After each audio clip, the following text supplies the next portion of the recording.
Now! I go!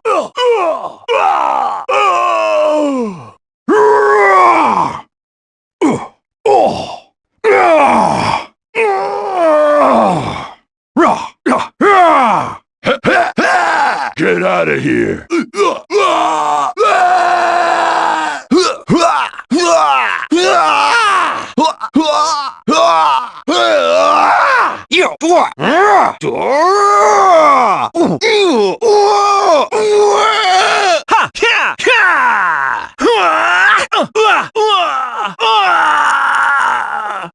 Yeah! There!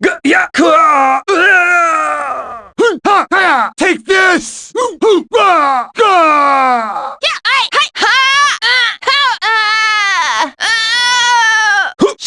Let's finish this.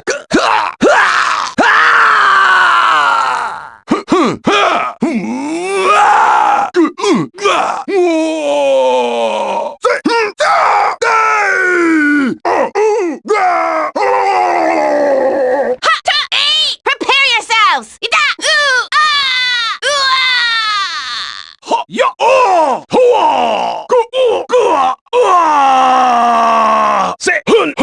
Here goes!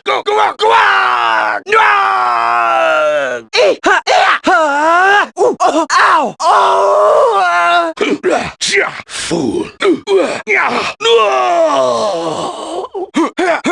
Get lost!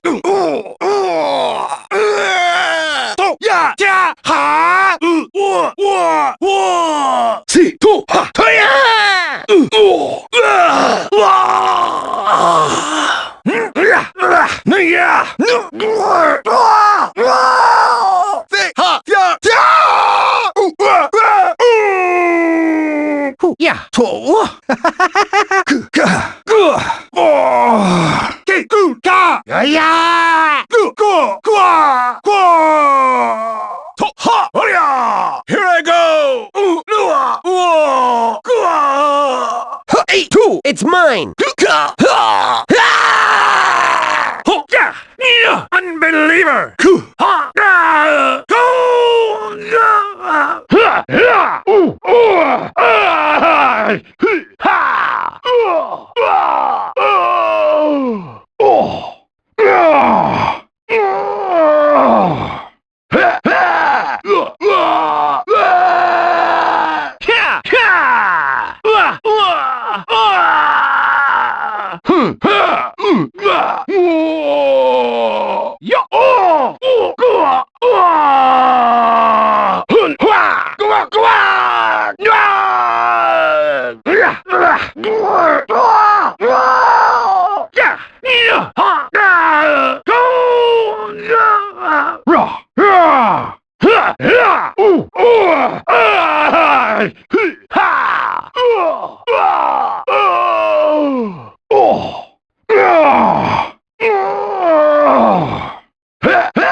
This fight is mine. Zhang Fei is here.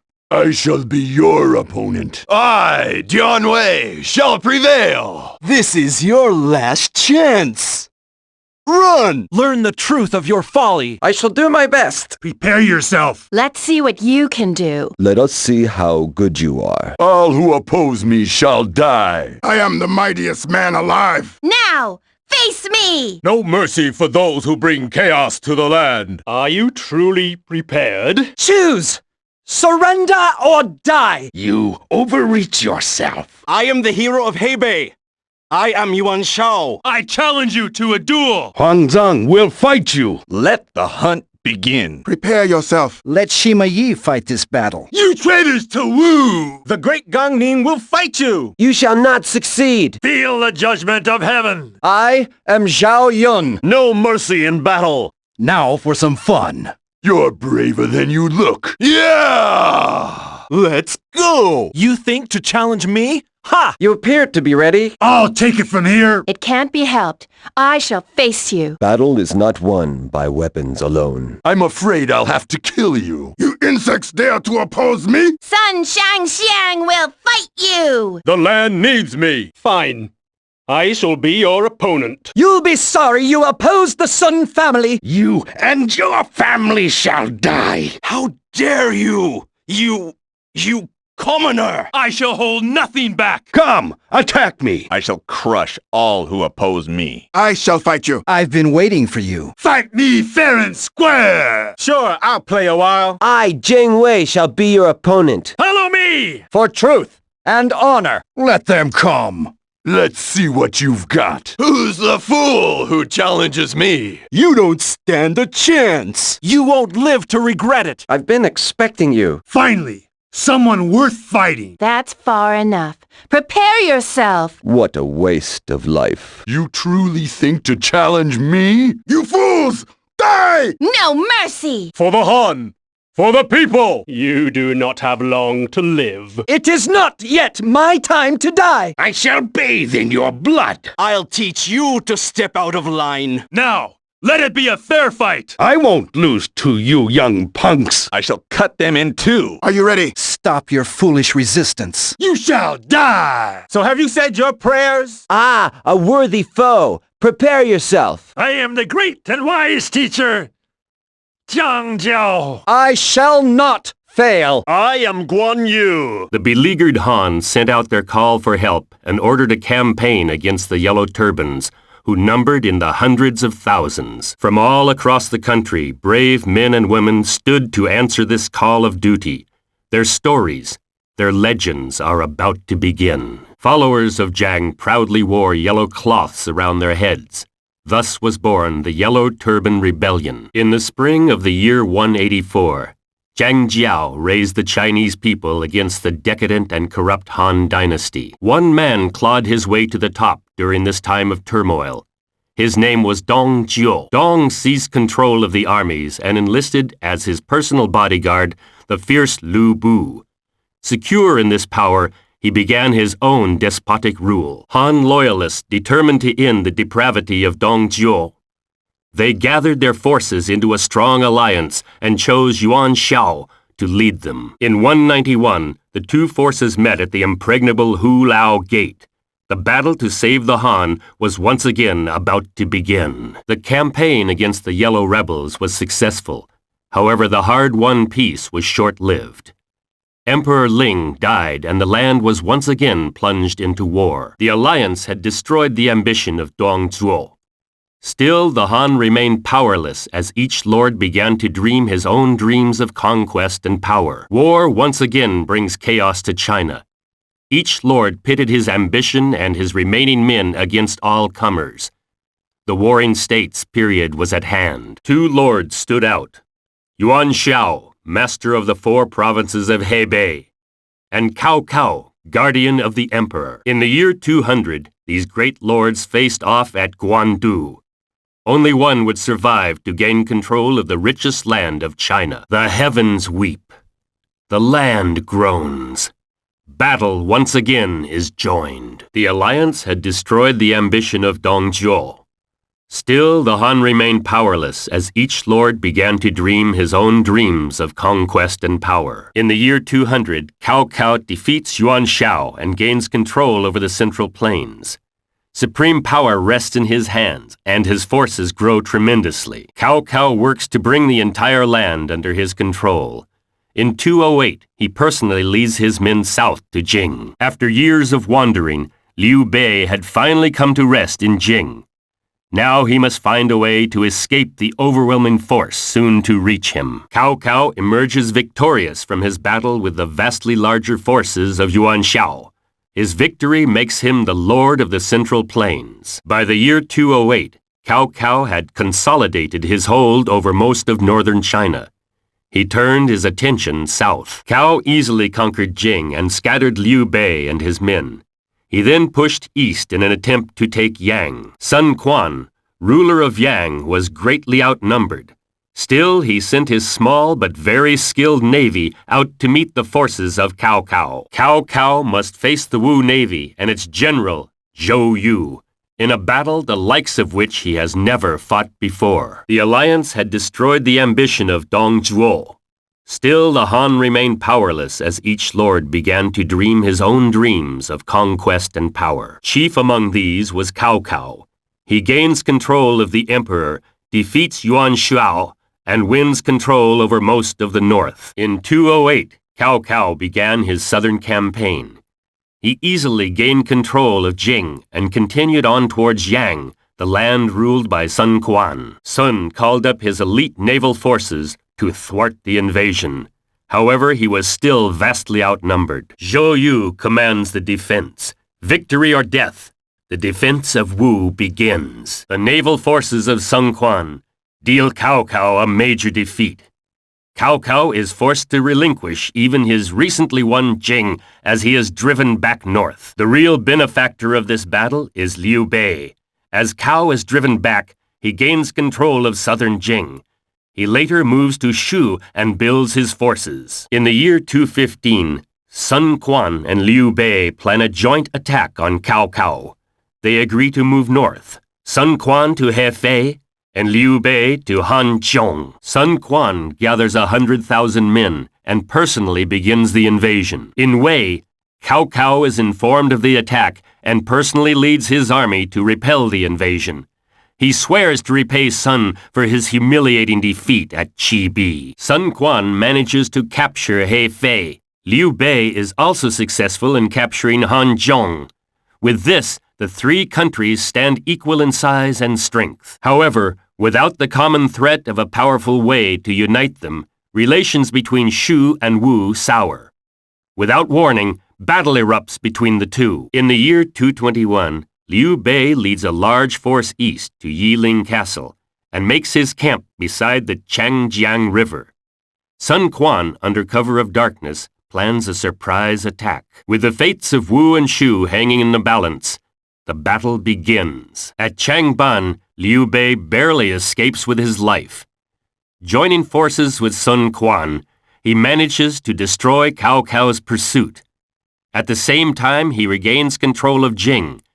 They call this the Battle of Chibi. With Jing as a base, Liu Bei turns west to Shu. Winning control of Shu, he is finally in a position to begin Zhuge Liang's heavenly triangle. However, Sun feels threatened by Bei's growth. He allies with Wei, and together they seize control of Jing. A furious Bei swears revenge. By 221, Bei's army had been attacking Yiling Castle for a year. The men are exhausted and so worn out that at first they do not notice Wu's counterattack. Victorious at the Battle of Chibi, Cao Cao goes on to take the major cities of Wu and Jingye. The majority of the land now lies in his control. Liu Bei flees east to the land of Shu. There he takes control and nurses his strength.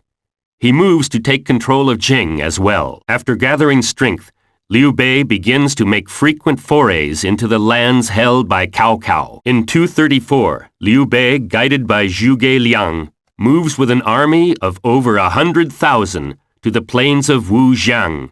Cao Cao, backed by Sima Yi, moves to stop him. Two brilliant strategists, only one outcome.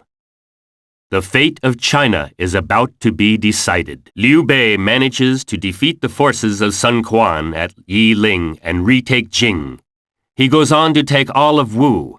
Now there are only two forces in the land. In 227, Bei begins a campaign against the traitor who destroyed the Han, Cao Cao, and his Wei. However, the brilliant offensive strategies of Shu's Zhuge Liang are countered by the superb defensive planning of Wei's Sima Yi. Neither can hold an advantage for very long. In 234, Liu Bei moves to break the deadlock. Following Zhuge's advice, he moves his forces to the plains of Wujiang. Cao Cao moves once again to stop Liu Bei's advance. He heads with Sima Yi to Wujiang. Two armies, two brilliant strategists, only one outcome. The fate of China is about to be decided.